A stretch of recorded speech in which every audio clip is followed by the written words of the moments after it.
Okay. To deliver the accomplishment report of the Provincial Information Office, may I call on no less than Mr. Christopher Rapin R. Sanchez.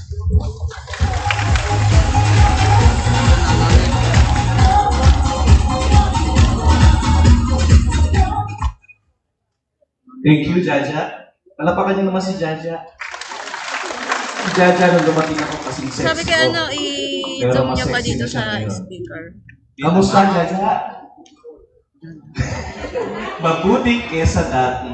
Anyway, good morning po sa inyo lahat. Palapakan po natin ang ating ama na lalawigan, Governor Ramil Hernandez. Ito nalagapak din. Wala po si Gov. Karating po si Senator Bobby.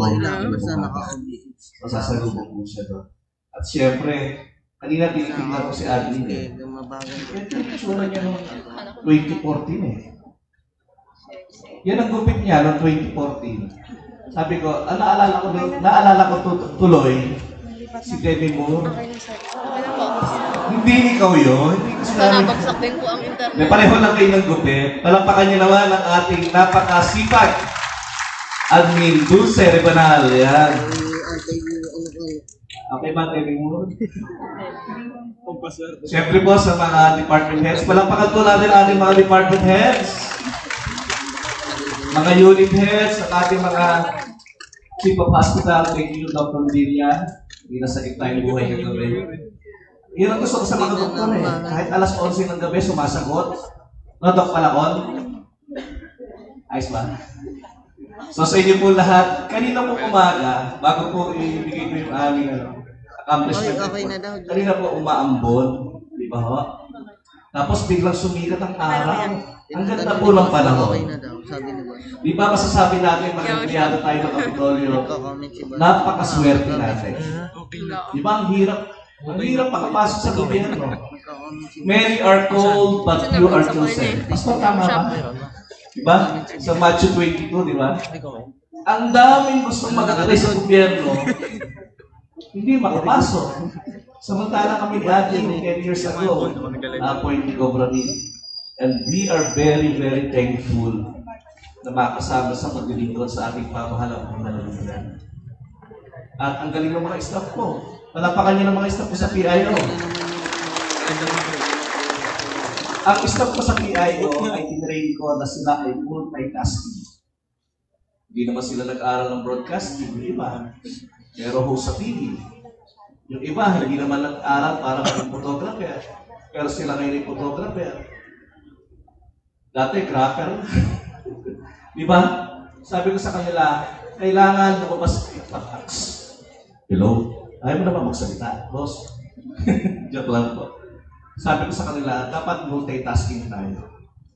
At ang saya po namin, mamaya makikita niyo sa video, masaya po kami na makapagtrabaho at maglingkod sa ating pamahalang paglalawigan. Kaya sana, magustuhan niyo po yung aking short compilation po ng accomplishment report namin. Panoorin po natin ito. Ang taong 2023 para sa Provincial Information Office o PIO o panlalawigang tagapaghatid ng impormasyon ay may tuturing na isa sa pinakamakulay at produktibong taon ng tanggapan. Isang taon na punong-puno ng aktibidad.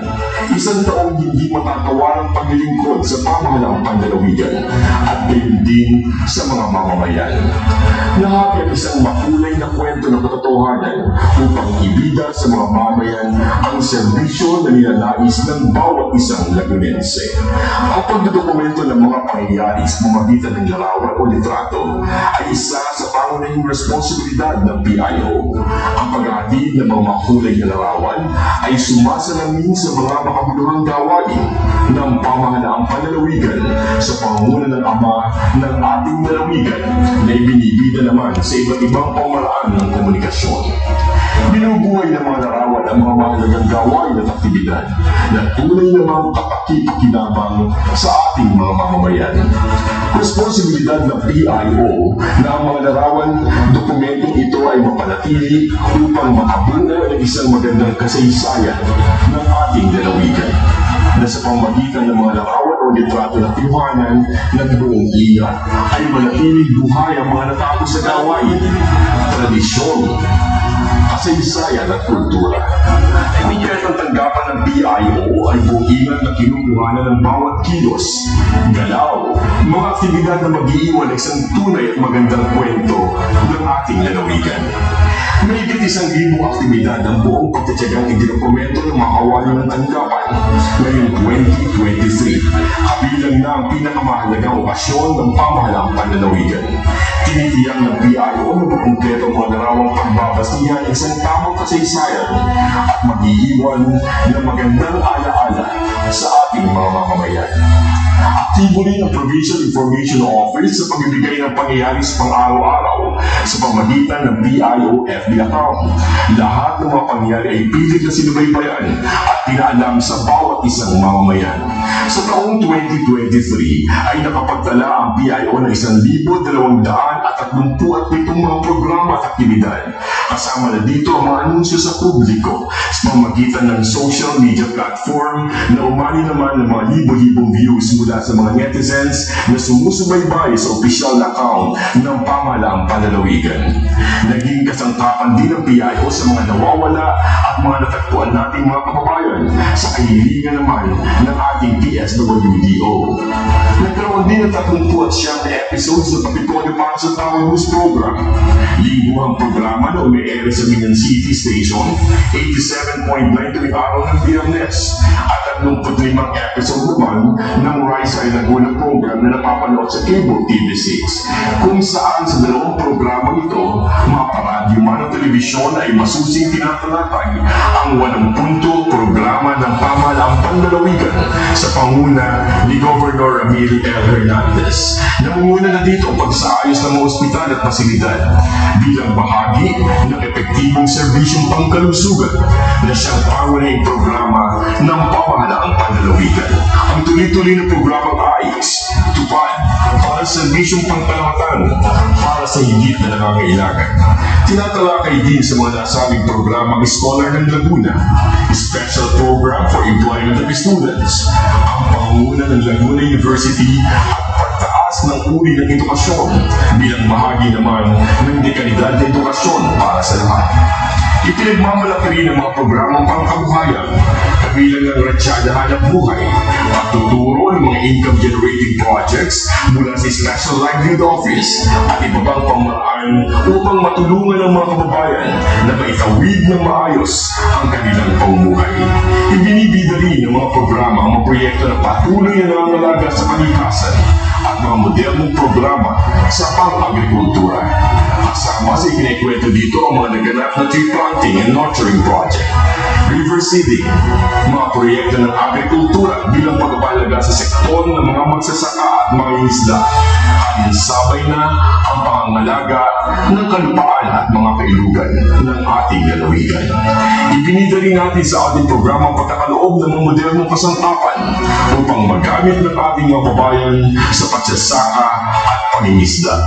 Buong malaki rin tinatalakay sa ipapawid ang magandang ugnayan ni Governor Ramil sa mga kaugnayan ng national agencies upang patuloy na mabiyayaan ng mamayan ng Laguna sa anumang programang ipinapatupad ng pamahalaang nasyonal, tulad ng mga assistance for individual in crisis situation mula sa mga senador at mga tinatawan ng Kongreso. Isa na sa impapawid din ang mga infrastruktura na inihahandog ng pamahalaang panlalawigan sa mga barangay at munisipyo na nangangailangan. Mga infrastrukturang pinaglaanan ng sapat na pondo upang pakinabangan ng bawat isang mamamayan. Kasama na rito ang mga barangay halls, multipurpose gym, covered courts, health centers, evacuation center, at iba pang infrastrukturang pakikinabangan ng bawat Lagunense sa mahabang panahon. Kabilang na dito ang napakagandang bagong kapitolyo para sa lahat ng empleyado. Isang legasiya na maiiwan na nangyari lamang sa panahon ng administrasyon ni Governor Ramil Hernandez. Lahat marahil sa atin ay sasang-ayon sa ganda at kalidad ng mga tanggapan na may pagmamalaki nating masasabi ng ating mga tanggapan sa kasalukuyan ay maaari ng makipagsabayan sa mga pribadong kumpanya kung ang pag-uusapan ay pasilidad ng kapitolyo ng lalawigan. Ang lahat ng ito ay nasa ilalim ng programang pagpaprioridad sa proyektong infrastruktura. Isa rin sa pinagmamalaki ng programa ay pagtatayo ng Provincial Capital Capital Extension Building sa Hectan, Calamba City na dati ay inuupahan lang ng pamahalaang panlalawigan, ngunit naging pag-aari na rin ng ating lalawigan. Tinatalakay sa programa sa pamagitan ng maayos na pagpaplano ng ama ng lalawigan at maayos na paghawak sa pondo ng bayan at tamang paggastos ay tuloy-tuloy nating nararamdaman ang tunay na kaunlaran. Binabanggit din sa mga programa na ang Provincial Capital Extension Office ay itinatag upang mapagsilbihan ng ating mga kababayan, lalo na sa una at ikalawang distrito upang hindi na sila gumugol ng oras at halaga makahingi ng tulong sa pamahalaang panlalawigan. Isang matalinong desisyon na ang panalo ay ang mga mamamayan. Tinatalakay din sa mga programa ang patuloy na pakikipag-ugnayan at pakikipagtulungan ng pamahalaang panlalawigan sa pangunguna ni Gov. Ramil sa mga kapulisan at mga pauri nito upang isaalang-alang ang tuloy-tuloy na programang pangkapayapaan at kaayusan. Bukod sa pamahalaang panlalawigan, ang PIO ay naging instrumento rin upang lalong makilala ang bawat bayan sa ating lalawigan sa pamamagitan ng Sa Laguna Kayo ang Bida Program. Ang programa ay nahati sa 5 bahagi na kung saan ang pinakaunang bahagi ay sumesentro sa mga naging proyekto ng pamahalaang panlalawigan sa nasabing bayan. Mga proyektong may isa sa katuparan at sa kasalukuyan ay patuloy na pinakikinabangan ng ating mga mamamayan. Ang ikalawang bahagi ay pakikipanayam naman sa mga butihing punong bayan upang talakayin ang mga nagawa nila at mga plano nila sa local government units na kanilang nasasakupan. Sa pamamagitan nito ay lubos na nauunawaan ng kanilang mga constituents ang mga planong magbibigay ng mabuting kapalaran sa bawat individual. Ang pangatlong bahagi ay pagbibigay ng inspirasyon sa kapwa Lagunense sa pamamagitan ng pakikipanayam sa mga matagumpay nating mga kababayan sa kanilang larangan. Mga kwento ng mga Lagunense na magbibigay ng inspirasyon sa kapwa Lagunense o maging taga-ibang bayan man at abutin ang kanilang mga pangarap at sa gayon ay makapagbigay din ng karangalan sa ating lalawigan. Isang bahagi naman ng programa ay sumesentro sa promosyon ng turismo ng bayan bilang kontribusyon ng PIO sa lokal na turismo ng ating lalawigan. Ang huling bahagi ay ang pakikipanayam sa Disaster and Risk Reduction Management Officer upang talakayin ang kahandaan ng bayan sa anumang kasakunaan na maaaring dumating at kung paano nila pinangangalagaan ang mga turista, lokal man o dayuhan na dumarayo sa kanilang bayan. Sa programang ito ay nabibigyan ginaw ang mga aligain ng bawat bayan at pinapakita rin ang sinserong pagtulong ng pamahalaang panlalawigan sa anumang kaparaanan na makakayanan. Sa taong 2023 ay naitanghal ang 5 bayan sa lalawigan sa pamamagitan ng nasabing programa. Ang One-on-One with Crisanti ay patuloy pa rin umiere sa Cable TV6 na kung saan ang programa ay sumesentro sa pakikipanayam sa mga namumuno ng bawat tanggapan ng Kapitolyo at talakayin ng mga programa at aktibidad na makatutulong sa pangkalahatang layunin ng pamahalaang panlalawigan. Sa taong 2023 ay nakapag-ere ng 8 programang One-on-One with Crisanti. Ilan na sa nakapanayam ay sina Ginang Karina Macalos para sa scholar ng lalawigan ng Laguna. Binibini Jane Corcuera para sa special program for employment of students. Here para sa mga ilangan ng hanap buhay. Binibining layout here para sa mga alaga ng bawat kawani ng pamahalaang panlalawigan. Binibining Justina Garcia para naman sa aktibidad ng panlalawigang aklatan. Sa panahon ay naging katuwang din ang PIO sa pagkatawan kay Gov. Ramil sa mga piling mga okasyon upang may parating ang mga mensaheng tunay na nang hinihintay ng ating mga kababayan. Mga mensaheng nagsisilbing inspirasyon ng bawat isa upang ipagpatuloy ang pakikisa at pagsuporta sa mga proyektong pangkaunlaran ng ating lalawigan. Sa taong 2023, umabot sa 86 na aktibidad ang dinaluhan ng PIO upang pumatawan sa ating mahal na ama ng lalawigan at iba pang mga pagpupulong na kasangkot ang aming tanggapan. Ang PIO ay nagsisilbing tulay sa pagitan ng pamahalaang panlalawigan at ng ating mga mamamayan sa pamagitan ng aktibong pagsagot sa mga hinaing at katanungan na ipinapadala sa ating website at iba pang social media platform at sa pamimigay ng mga artikulong maaaring may lathala ng lokal na periodista o mga local media partners. May kabuang 631 mga artikulo at mga katanungan na nagpaglingkod ng ating tanggapan sa ating mga mamamayan ngayong 2023. Lahat ng mga katanungan ay masusing pinag-aaralan bago sagutin na lakit ang buong pusong pamamalasakit at paggalang upang may pakita sa ating mga mamamayan ang sinserong paglilingkod ng pamahalaang panlalawigan. Kabahagi rin ng PIO sa crisis management team ng ating lalawigan. Sa panahon ng kalamidad ay kasama sa pagpupulong ang PIO team upang maunawaan ang mga tunay na sitwasyon at kalagayan ng ating lalawigan at mga aksyong ginagawa ng pamahalaang panlalawigan na maaari namang maibahagi sa ating mga mamamayan. Aktibong PIO sa pagbabahagi ng mga public announcements upang makaiwas ang ating mga mamamayan sa pagkapahamak o pagkasira ng kanilang mga ali-alian. Sa pagkakataong kailangan ng full documentation, batay na rin sa kahilingan ng iba't ibang tanggapan, ang PIO ay aktibong tumutugon sa kanilang mga panawagan, mapanukal man o nasyonal na aktibidad. Ang ilan sa mga ito ay ang pagbibigay ng updates sa telebisahan at napakulay na 2023 Aliag Festival. See registration ng pamahalaang nasyonal. Pre-National Qualifying Meet na kahilingan naman ng Department of Education ng lalawigan ng Laguna. Ang 452nd founding anniversary ng ating lalawigan. Ang pagdaraos ng National Lung Month and Tuberculosis Day Observance na kung saan nakakuha ng 2 sertipiko na pakilala ang tanggapan ng PIO mula sa USAID at lungsod ng Calamba. Ang pinagmamalaki nating 123rd Civil Service Commission Celebration, nating National Cooperative Month, kabilang din sa tinurukan ng tanggapan, ang barangay at sangguniang kabataan election. Ang pakikipag-ugnayan sa National Irrigation Administration Region 4A, kabayanihan program, kung saan kinilala din ng NIA Regional Office ang ating lubos na pagsuporta kung kaya't panibagong sertipiko ng pagpapahalaga ang natanggap ng PIO.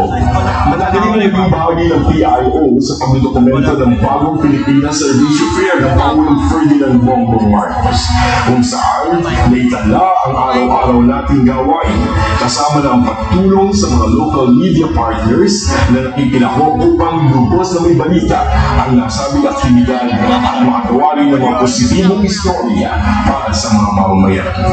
Bago matapos ang 2023, pinatibila at naging makulay ang ating lalawigan sa pamamagitan ng mga lighting ceremonies ng iba't ibang bayan na buong pagtitigang ipinost sa ating social media account.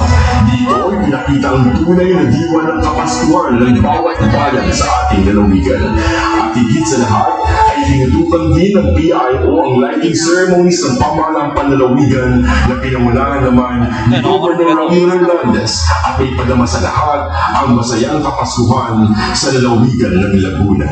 Higit sa lahat na ito ay binida ng tanggapan sa telebisyon, radyo at social media platform at pinagmamalaking karangalan na tanggap muli ng ating lalawigan sa pangunguna ni Governor Ramil L. Hernandez. Ang 2023 Seal of Good Local Governance bilang pagpapatunay ng napakahusay